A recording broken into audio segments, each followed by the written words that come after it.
Hey everyone, it's Y again. With the PC release of MCC just around the corner, I want to make this video to cover all the topics that'll get you ready for the game's release. I'm hoping this video will help clear up any confusion regarding MCC coming to the PC. So to kick things off, I want to do a quick rundown of all the games that can be found inside MCC.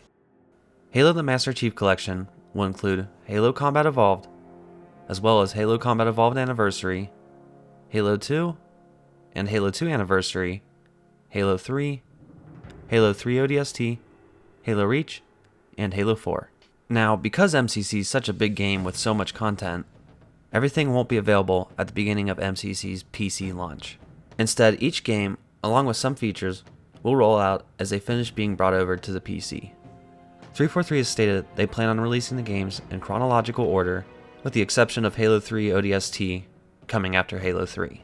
So with that being the plan, this should be the order that the games release. You'll notice that I lumped both Halo Combat Evolved with Halo Anniversary, as well as Halo 2 and Halo 2 Anniversary. And the reason I did that is because both campaigns for Halo 1 and Halo 2 are technically the anniversary version of each game, where you can switch the graphics at the push of a button, while the multiplayer for Halo Combat Evolved Anniversary was simply just a map pack for Halo Reach. The classic multiplayer for Halo 1 will be available in MCC, as well as the classic for Halo 2 and the anniversary for Halo 2. So I hope that clears things up as far as anniversaries and classic versions of each game goes. Now, as for the pricing, you have a few different options. You can buy each game separately for $9.99, or in the case of ODST, for $4.99. And the reasoning behind ODST's lower price than the other titles? It's because ODST doesn't have as much content compared to the other Halo titles. Another option you have when it comes to buying these games is you can buy them all in one complete bundle for $39.99, where you get access to each game as they're released. And then there's two last options. There's the Xbox Game Pass Ultimate for $14.99, which bundles Xbox Live Gold, Xbox Game Pass, and Xbox Game Pass PC, which will give you access to MCC on both Xbox and on the PC. If you're interested in just the PC subscription, you can do $9.99 a month, and that'll grant you access to MCC on your PC, as well as other titles. One question I see that comes up a lot is that when you look on the Steam page for Halo Reach, the page says that Reach is downloadable content and that it requires the base game in order to be played. This is a little misleading, since even if you're buying just Reach, you'll still be able to play the game. You're not required to purchase anything else if all you want to play is Reach. When it comes to purchasing this game on the PC, you have one of two options. You can purchase it on the Microsoft Store or on the Steam Store. Regardless of where you purchase the game, it will be cross-compatible between both versions on PC. At the time of the PC version's launch, MCC will not be cross-play compatible between the PC version and the Xbox version. Only PC players can play with other PC players, regardless of what store they bought it from. And although cross-play between the Xbox and the PC won't be there at launch, it is something 343 Industries has said they're looking into the possibility of adding sometime in the future. And speaking of Xbox, you will need an Xbox Live membership to play, but it is free. And unlike the Xbox version, you won't be required to have an Xbox Live Gold membership.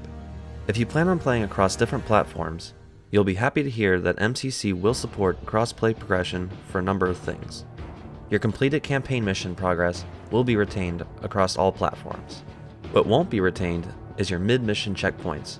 So if you get halfway through a mission on the PC, and then you try switching over to your Xbox to resume from that last checkpoint, that won't work. You'll have to complete a mission for the progress to be retained. The campaign playlist completion will only retain completed playlists. The leaderboards, career stats, medals, achievements, and your rank will all be retained across platforms. Your customization unlocks and player ID unlocks may need to be re-equipped when changing platforms. And one last thing worth noting with regards to cross-platform progression is that any progression you made on Halo Reach's original release back on the Xbox 360 will not be carried over to MCC. Because Halo Reach was a game that originally released in 2010, the minimum requirements to run the game aren't very demanding. I don't think too many people are going to have issues running this game. Now that we know how MCC will work on the PC, let's take a look at what Reach has to offer since it's going to be the first game added to MCC. Its campaign takes place before the events of Halo Combat Evolved, making it a good first Halo game for people new to the series. Unlike most Halo games, where you play as Master Chief, in Reach you play as a Spartan known as Noble 6. As Noble 6, you'll fight alongside your team of Spartans, known as Noble Team. You're located on the planet Reach, which becomes invaded by the Covenant, which you and the rest of your team must fight off. To avoid any potential spoilers, that's all I'm going to talk about regarding the campaign. But what about the multiplayer? All the multiplayer games created over matchmaking will be played on dedicated servers. All the multiplayer content that was created in Halo Reach's original lifespan will be included in MCC. This includes the Noble map pack, the Defiant map pack, and the Anniversary map pack. The multiplayer game mode known as Firefight will also be available. In this mode, you and up to 3 other players take on waves of Covenant enemies. In Firefight, as you progress through the waves of enemies, gameplay modifiers get added to rev up the difficulty. This includes things like disabling the motion sensor and enemy upgrades. Although Reach on the PC is going to have the same content as Reach on the Xbox, this will not be true at launch. At launch, both Forge and Theater will not be present on the PC. They will both be added for free in a later update. For those unaware, Forge is a creative game mode where you can both edit and create new maps using Forge pieces. And although you won't be able to build the maps yourself on the PC, you will have access to the Forge created content from the Xbox community, thanks to the file migration that happened earlier this year that brought community created content from the Xbox 360 over to MCC. When Forge does make its way over to the PC, it'll come with the addition of new Forge pieces and vehicles that were not available at Reach's original launch. This update will be available for both the PC version and the Xbox version at a later date. Also, if you're not familiar with Theater mode, it's a mode where you can watch replays of your matches, which gives you the power to pause the match and also move the camera freely. And just like Forge mode, this will be added to the game on the PC in a free update sometime in the future. When it comes to customization, you earn season points through playing matches in matchmaking. You can spend these earned points on customizable features such as armor pieces, visor colors, and armor effects. Here's a quick look at what some of the Halo Reach customizations will look like. As you can see, there's a good variety of different armor pieces that you can customize your Spartan with.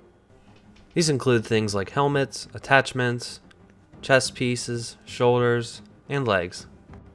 You can also choose to be an elite instead of a Spartan, which has its own unique armor sets. When it comes to customizing your character, you get to choose both a primary and secondary color as well. When it comes to MCC, there's more than just armor customization. You can also customize things such as emblems, avatars, service IDs, clan tags, and of course your nameplate. The game will also support mouse and keyboard and controllers. You also have game settings such as variable frame rate, which is another way of saying uncapped frame rate, a field of view slider, the option to center your reticle, and VSync. And that's everything you need to know before you jump into MCC on the PC. If you enjoyed this video, consider hitting that like button and subscribe to my channel if you'd like to see more content like this. Thanks, and have a good one.